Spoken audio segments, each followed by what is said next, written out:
Shabbat Shalom to everyone. Shabbat Shalom.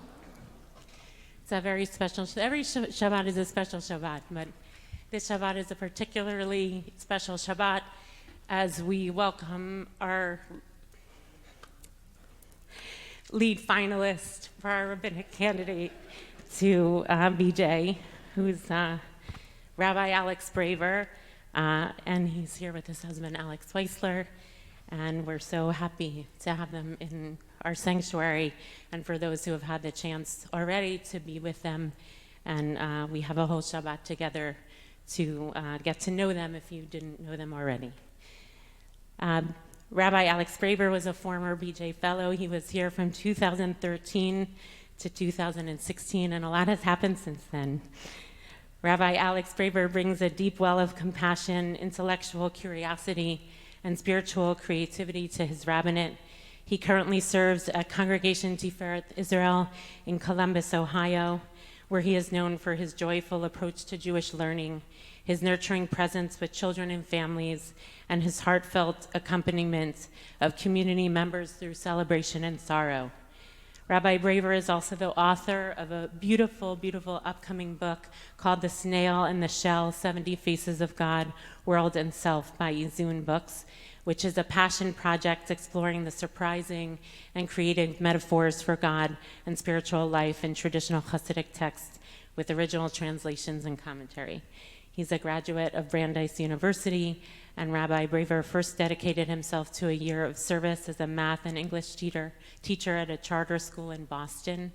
He then pursued intensive study at the Hadar Institute, Egalitarian Yeshiva, before receiving rabbinic ordination at JTS in 2016, along with an MA in Midrash and certificate in pastoral counseling. He lives in Columbus with Alex Weisler and their two young children who are not here tonight, Ezra, who's 6, and Margot, who's almost 3, and their dog Benji. In quieter moments, he enjoys Jewish mysticism, long runs, sci-fi novels, and vegan restaurants. So we're really honored and joyful to welcome him this Shabbat.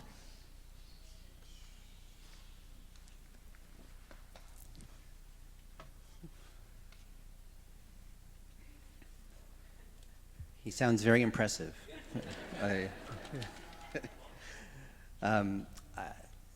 just standing here and looking out at your faces, I can't describe what it feels like to be in this moment and to be in the community that invested so much in me at a critical moment in my own life, my own journey, and to be back here now for this moment. I'm blessed and grateful just to be here tonight. Thank you to my teachers, to this whole community.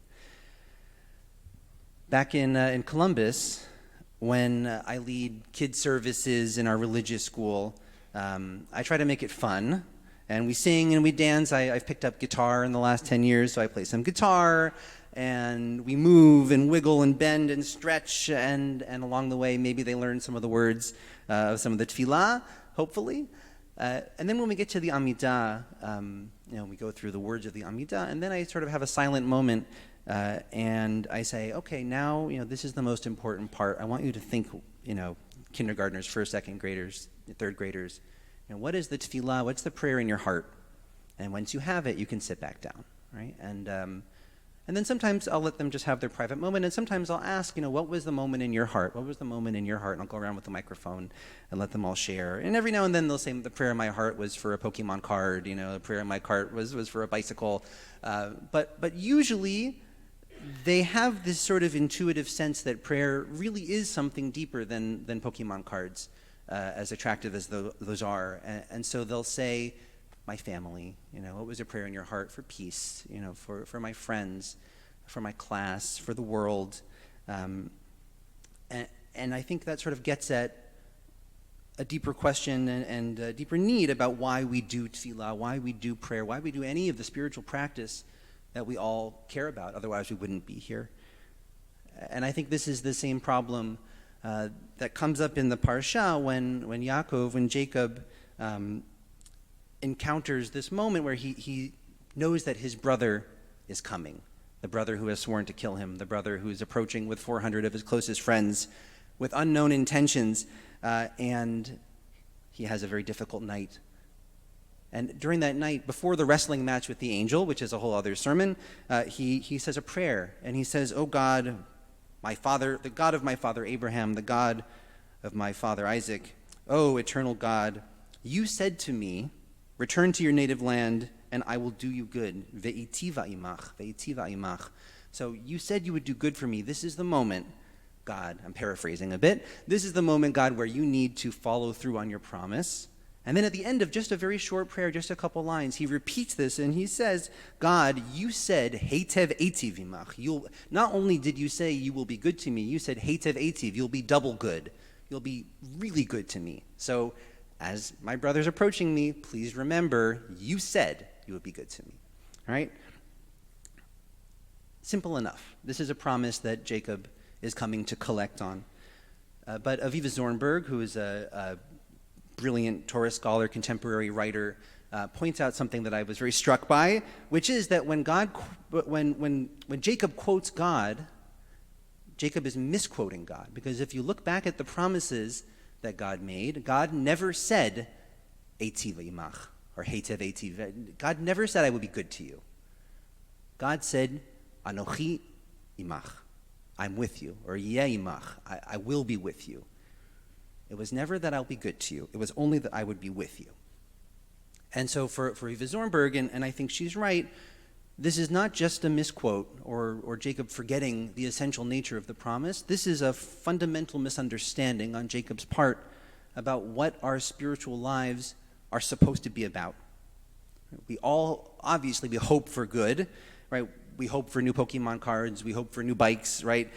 We hope for a new job. We hope for whatever it is we're hoping for. And there's nothing wrong with wanting good. And there's nothing wrong even with crying out to God and saying, I want, I need, these are my longings, please. That's one of the essences of tefillah. But the promise from God is not ve'itiva imach, I will be good to you, I will do good to you. The promise is, Yeh imach, I will be with you. I'll be with you through it. There's a lot of daylight between I will do good to you and I will be with you. And it reminds me of something I learned when I was in Jerusalem. As a rabbinical student, I took a meditation class with Rabbi James Jacobson Meisels, who is an amazing teacher, and he talked about, for him, the definition of emunah or bitachon, of faith or trust in God. And he said, it's not the faith that God will stop anything bad from coming at you. It's not the faith that you will be protected from any harm. Anyone who's seen real life knows that that's not how God works. Right? Faith is finding the trust that whatever comes at you, you have the capaciousness and the room inside of you to hold it and to get through it with your practice, with your community, with your friends, with your family, with God's help.